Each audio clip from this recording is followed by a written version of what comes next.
ਤਾਂ ਬਰਖਾਸਤ ਡੀਐਸਪੀ ਸੇਖੋਂ ਨੂੰ ਪੁਲਿਸ ਨੇ ਗ੍ਰਿਫਤਾਰ ਕਰ ਲਿਆ ਜੀ। हाँ जी, ये शामी खबर आई है। पहला खबर आई सी कि हिरासत ਦੇ ਵਿੱਚ ਹਿਰਾਸਤ ਲਿਆ ਦੇ ਗਿਆ ਵਿੱਚ ਲਿਆ, ਬਲਵਿੰਦਰ ਹਾਂਜੀ। ਸਿੰਘ ਸੇਖੋਂ ਨੂੰ। ਜੀ, ਜੀ। ਉਸ ਤੋਂ ਬਾਅਦ ਫਿਰ ਪੁਸ਼ਟੀ ਹੋਈ ਇਸ ਗੱਲ ਦੀ, ਮਨਦੀਪ ਸਿੰਘ ਹੋਰਾਂ ਨੇ ਪੁਸ਼ਟੀ ਕਰ ਦਿੱਤੀ ਜਿਹੜੇ ਐਸਐਸਪੀ ਨੇ, ਕਿ ਦਰਅਸਲ ਕੀ ਹੈ ਕਿ Punjab and Haryana high court ਨੇ ਇਹਨਾਂ ਦੇ ਵਾਰੰਟ ਕੱਢੇ ਹੋਏ ਸਨ ਸੇਖੋਂ ਸਾਹਿਬ ਦੇ, ਤੇ ਬਈ ਇਹ ਮਾਮਲਾ ਜਿਹੜਾ ਉਹ ਉਸੇ ਹੀ ਚੱਕਰ ਦੇ ਵਿੱਚ ਅੱਗੇ ਵਧਿਆ, ਗ੍ਰਿਫਤਾਰੀ ਹੋ ਗਈ ਆ। ਤੇ ਇਹਦਾ ਮਤਲਬ ਇਹੋ ਆ ਕਿ ਗ੍ਰਿਫਤਾਰੀ ਹੋ ਚੁੱਕੀ ਹੈ, ਗ੍ਰਿਫਤਾਰੀ ਪੈ ਗਈ ਆ। ਮੈਂ ਪੱਤਰਕਾਰਾਂ ਦੇ ਗਰੁੱਪ 'ਚ ਸੁਣਿਆ ਸੀਗਾ, ਹਾਲਾਂਕਿ ਕਿਉਂਕਿ ਡਾਕੂਮੈਂਟ ਜਿਹੜੇ ਆ ਹੁਣ ਇੰਨੀ ਰਾਤ ਨੂੰ ਮੁਹੱਈਆ ਨਹੀਂ ਹੁੰਦੇ ਛੇਤੀ, ਕਿ ਜ਼ਮਾਨਤ ਲੈਣ ਤੋਂ ਇਨਕਾਰ ਕੀਤਾ ਵਾ ਸੇਖੋਂ ਸਾਹਿਬ ਨੇ, ਕਿ ਜ਼ਮਾਨਤ ਨਹੀਂ ਲਵਾਂਗਾ ਮੈਂ। ਦੇਖੋ ਇਹਦੇ 'ਚ ਸਿੱਧੀ ਸਾਫ਼ ਗੱਲ ਹੈ ਕਿ ਜੋ ਰਸਤਾ ਬਲਵਿੰਦਰ ਸਿੰਘ ਸੇਖੋਂ ਨੇ ਚੁਣਿਆ ਉਹਦੇ 'ਚ ਅੰਤ ਇਹੀ ਹੋਣਾ ਸੀਗਾ ਜੀ, ਉਹਦੇ 'ਚ ਇਹੀ ਕੁਝ ਹੋਣਾ ਸੀਗਾ। तो खैर वो लड़ रहे सन इस तरह, मतलब जिवें आपां कहंदे ना कि सिर ते कफन बन के, ते उन्हां नूं असीं एवें जताई जाइए हमदर्दी जी फलां टमका, कुछ नहीं। वो रस्ता उन्होंने आप बनाया हुआ है जी, उन्हां नूं पता है वो कोई बच्चे नहीं हैगे, जॉब की उन्होंने और एक साधारण पिंड चों निकल के महानगर तक जॉब की हुई है, क्योंकि मेरे नाल ही गवांढ दे विच उन्हां दा पिंड है।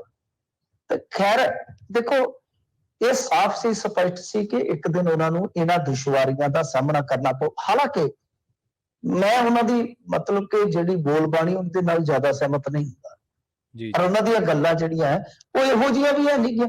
ਔਰ ਅੱਛਾ, ਇਹ ਜੁਡੀਸ਼ਰੀ ਪੱਤਰਕਾਰਾਂ ਤੇ ਸਵਾਲ ਕਰੇ ਚੱਲਦਾ, ਪੁਲਿਸ ਵਾਲਿਆਂ ਤੇ ਸਵਾਲ ਕਰੇ ਚੱਲਦਾ, ਜੇ ਜੁਡੀਸ਼ਰੀ ਤੇ ਮਾੜਾ ਜਿਹਾ ਕੋਈ ਉਂਗਲ ਰੱਖ ਕੇ ਵੀ ਕੋਈ ਸਵਾਲ ਕਰ ਦੇਵੇ ਤੇ ਤੜਫ ਉੱਠਦੀ ਹੈ ਜੁਡੀਸ਼ਰੀ।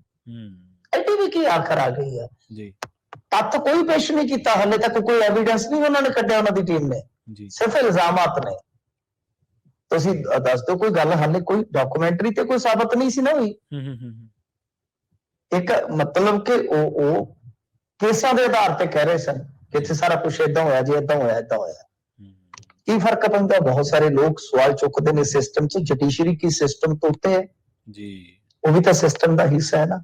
ਮੈਨੂੰ ਸਮਝ ਨਹੀਂ ਆਈ ਕਿ ਏਡਾ ਮਤਲਬ ਕਿ ਸਖਤ, ਜਾਂ ਤਾਂ ਤੁਸੀਂ ਪਹਿਲਾਂ ਜਿਹੜੀਆਂ ਡਰੱਗ ਵਾਲੀਆਂ ਰਿਪੋਰਟਾਂ ਉਹ ਖੋਲ ਲਵੋ ਜੀ, ਉਹਦੇ ਤੇ ਕਾਰਵਾਈ ਕਰ ਲਓ, ਫਿਰ ਸੇਖੋਂ ਤੇ ਵੀ ਕਾਰਵਾਈ ਹੋ ਜਾਏਗੀ।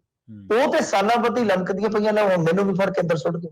ਮੈਂ ਨਹੀਂ ਕਹਿੰਦਾ ਕਿ ਸਾਲਾਂ ਬੱਧੀ ਉਹ ਕਾਹਤੋਂ ਲੰਕਦੀਆਂ ਰਹੀਆਂ, ਕਿ ਜੁਡੀਸ਼ਰੀ ਦੀ ਕੋਈ ਜ਼ਿੰਮੇਵਾਰੀ ਨਹੀਂ ਬਣਦੀ, ਕਿਉਂਕਿ ਉਹ ਨਿਗਰਾਨੀ ਹੀ ਜੁਡੀਸ਼ਰੀ ਦੀ ਹੇਠ ਜਿਹੜੀਆਂ ਸਾਰੀਆਂ ਰਿਪੋਰਟਾਂ ਤਿਆਰ ਹੋਈਆਂ ਨੇ ਜੀ। ਉਸ ਕੇਸ ਦਾ ਪਿਛੋਕੜ ਜ਼ਰੂਰ ਇਹ ਆ ਕਿ ਐਸਆਈਟੀ ਖੁਦ ਪੰਜਾਬ ਐਂਡ ਹਰਿਆਣਾ ਕੋਰਟ ਨੇ ਬਣਾਈ ਹੈ, ਤੇ ਦੱਸੋ ਕਿ ਕਿਹਦੀ ਪਰਮਿਸ਼ਨ ਲੈਣੀ ਹੈ ਜੀ ਖੋਲਣ ਵਾਸਤੇ। ਜਦੋਂ ਮੰਨ ਲਓ ਤੁਸੀਂ ਬੈਠੇ ਹੋ, ਤੁਸੀਂ ਕਿਸੇ ਦੀ ਡਿਊਟੀ ਲਾ ਦਿੱਤੀ ਕਿ ਜਾ ਫਲਾਣੀ ਥਾਂ ਤੋਂ ਆ ਚੀਜ਼ ਫੜ ਕੇ ਲੈ ਕੇ ਆ, ਹਾਂਜੀ, ਜਦੋਂ ਉਹ ਬੰਦਾ ਚੀਜ਼ ਫੜ ਕੇ ਲੈ ਕੇ ਆ ਗਿਆ, ਉਹ ਤੁਹਾਡੀ ਮਰਜ਼ੀ, ਤੁਸੀਂ ਖਾਣੀ ਹੈ ਜਾਂ ਬੈਗ 'ਚ ਪਾ ਕੇ ਤੇ ਉਹ ਜਿੱਪ ਲਾ ਕੇ ਰੱਖ ਦੇਣੀ ਹੈ ਜੀ।